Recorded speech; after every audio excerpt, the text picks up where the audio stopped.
Do-Rag Wisdom here. Earth date Y2K 17.04.20.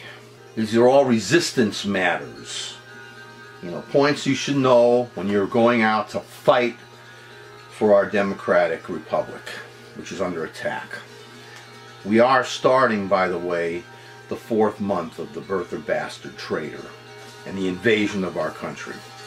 So let me start first with Billo the clown. Keith Olbermann referred to this creep as Billo the clown. And he's gone. Billo is gone.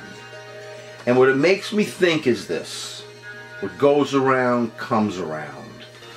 And this Billo the clown thought he was way up there. He went down.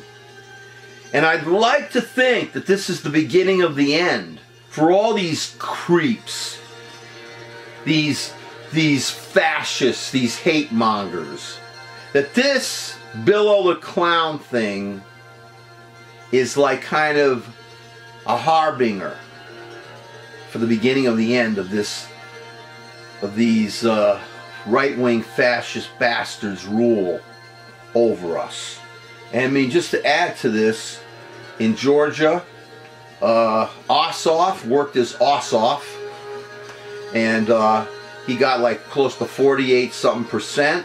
So he's going to be in a runoff in Georgia. This is a long-time Republican stronghold. The fact that a Democrat is giving a fight, is taking the fight to these right-wing creeps and doing a good job at it is part of that Billo the clown downfall.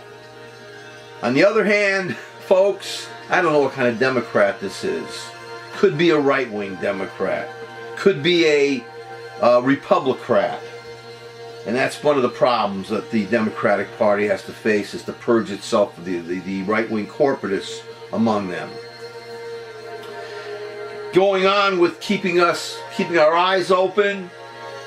Maddow had something last night about DeVos, who the new education secretary, whose husband and whose whole family is involved in right-wing causes way back. Religious extremists want to destroy the public school system, and she's related to this Blackwater guy.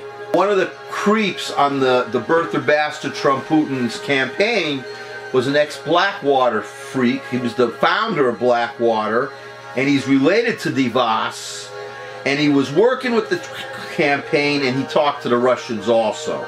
So let's add this to the list. You know, Sessions, Cracker Sessions, Flynn, Manafort, his creepy, stinking son-in-law. We go on and on. So this is coming out.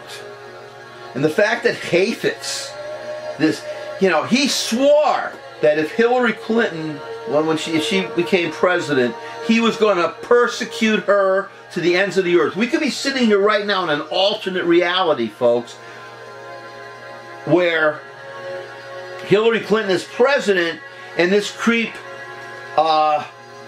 Chayfetz didn't quit, but he's one of the top assholes persecuting Hillary Clinton, trying to block her Supreme Court choice.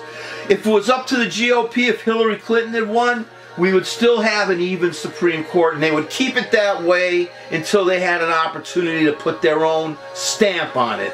Because the GOP insiders, and I said, I'm not talking about the people who say they're GOP out here on the street. Like I say, I'm a Democratic Socialist out here on the street.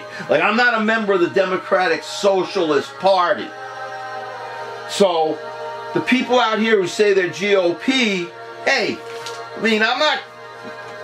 I'm glad they're taking a stand. But when I say I despise these GOP traitors, I'm talking about these insiders in our federal, our state, and our local government. The GOP is under the control of the social conservatives, the extremists, the wackos, the hypocrites. These are not Colin Powells. These are not Michael Steele's. These people in charge of the GOP now, these are beyond the pale. So here we go. In the education department, we have DeVos's Blackwater scumbag relative talking to the Russians. And the fact again that Chayfetz is going to quit, even this creep sees that there's no future in this country for dictatorships. But don't worry, Chayfetz is going to flush himself back up because he's going to try to run for governor of Utah.